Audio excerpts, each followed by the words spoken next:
Ya halo semuanya, balik lagi di Kyuripan. Kali ini kita bakal roasting Kawasaki KLE 500 yang banyak diunggulkan orang-orang kalau misalkannya ini motor paling murah di kelasnya. Tapi bohong.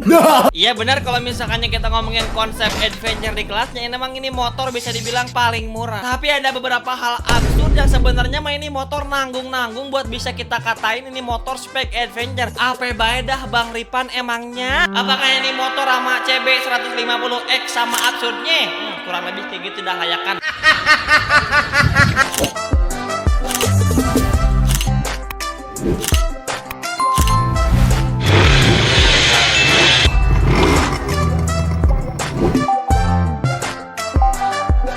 Yang pertama kita bakal ngomongin dari konsep motor ini terlebih dahulu. Secara udah jelas ya, kalau misalkannya ini motor adalah motor spek adventure, yang secara namanya motor spek adventure itu harus reliable, tidak terlalu tinggi, tapi ini motor memiliki ground clearance yang tinggi. Tapi sayangnya kagak berlaku di ini motor. Alasan kenapa Ripan bilang ini motor adalah motor adventure yang nanggung adalah ini motor gitu ya, mau tinggi badan 170 cm malah jinjit balet, sedangkan rata-rata tinggi orang-orang kita setinggi botol Yakult, dikasih motor spek botol Marjan. Terus ya mending kalau misalkannya ini motor tingginya emang tinggi, ya minimal gitu ya, ground clearance-nya juga tinggi. Tapi sayangnya kagak, ini ground clearance ini motor malah dibikin pendek ya, Pega ZR. Dan yang paling nanggung juga di ini motor adalah pada bagian kaki-kaki dengan ukuran dimensi ring 21/17. Di situ baik udah kagak rasional. Emang ini motor ngangkang-ngangkang, mangap-mangap dah tuh depannya ukuran ring 21, pas nengok belakang ukuran 17, kagak rasional. Saat kebanyakan motor adventure dikasih 21/18, lah ini motor dikasih ring belakang ukuran 17.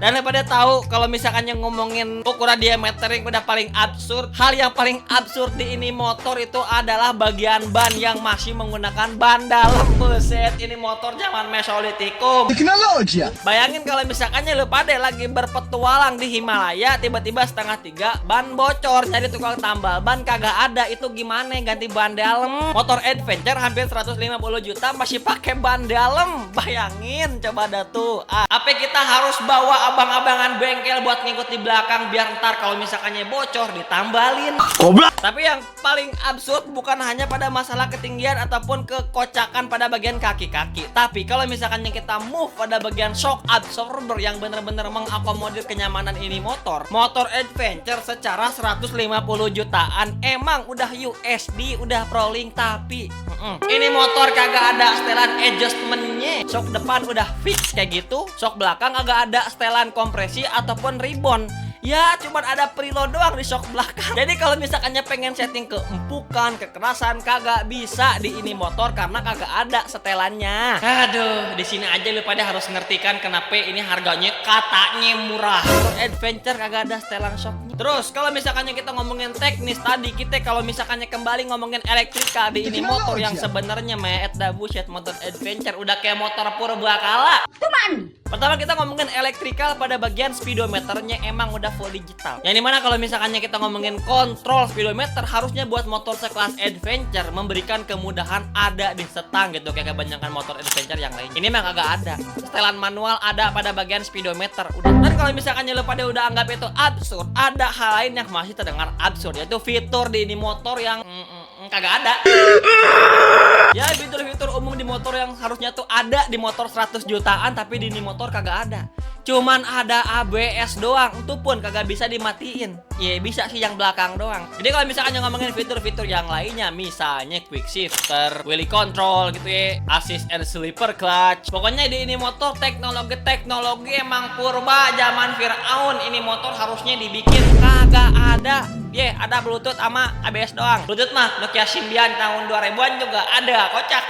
Lalu hal absurd kocak lainnya yang mau semakin mempersulit ini motor yang katanya motor adventure, yaitu pada bagian hal yang sebenarnya sederhana, yaitu cut off dan juga start engine ataupun starter. Jadi kalau misalkannya motor-motor ya gen Kawasaki itu udah langsung nyatu gitu ya, kayak ZX25R misalnya, cut off dan juga starternya itu nyatu. Tapi buat ini motor dipisah, semakin memperumit juga ya, mungkin kedengeran sepele gitu ya. Tapi kan yang namanya adventure itu mempermudah, tapi kagak ada di ini motor. Harus beda tombol dulu buat bisa nyala ini motor. motor. Dan juga hal-hal minor lainnya yang sebenarnya mah harusnya mah kagak usah kita masalahin, tapi ini malah masalah di motor yang katanya adventure. Pertama itu pada bagian belakang kagak ada behel. Lo kalau misalkan yang ngebonceng dah orang di motor lu pade kagak ada bel, megang kemana? Megang keyakinan kan kagak mungkin.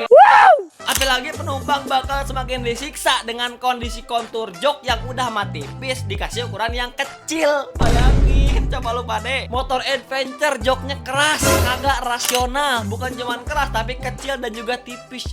Nyamannya kagak ada. Terus kalau misalkan kita ngomongin comfortability kenyamanan, kita lihat pada bagian depan ini motor, kita fokus kepada bagian visor. Visornya adjustable, motor 150 juta tapi manual kayak EDV 150.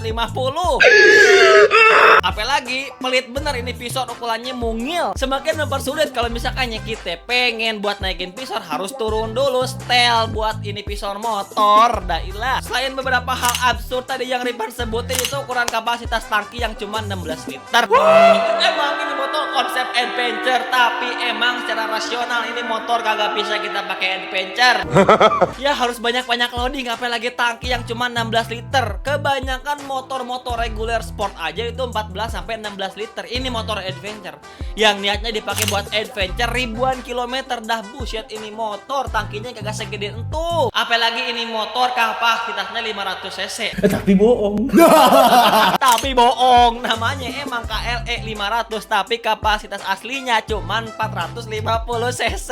Satu kebohongan dari Kawasaki KLE ini yang sebenarnya bisa menipu orang-orang yang mungkin kagak terlalu lihat speed gitu ya. Apalagi limit RPM yang dibatas cuma 11.000 RPM. Ya mungkin Kawasaki klarifikasi kalau misalkannya ya kan buat durabilitas. Meskipun kita tahu penilaian durabilitas Kawasaki sangat bagus, tapi kenapa harus 450 cc disebut 500? Apalagi di limit 11.000 RPM. FYI kalau misalkannya buat varian ini motor terbagi ke menjadi dua varian, yaitu SE dan juga reguler. Dan yang SE bedanya itu kurang lebih 7 jutaan. Meskipun emang bedanya hampir kagak ngotak, tapi tidak mengobati kekurangan, kekocakan, keabsurdan yang udah tadi kita sebutkan. Ripan kagak bakal rekap baik apa aja yang menjadi kekurangan ini motor, saking banyaknya. Jadi intinya emang secara konsep ini motor emang motor adventure. Tapi kalau misalkannya kita ngomongin reliabilitas, comfortability, performa di ini motor yang tidak merepresentasikan motor adventure.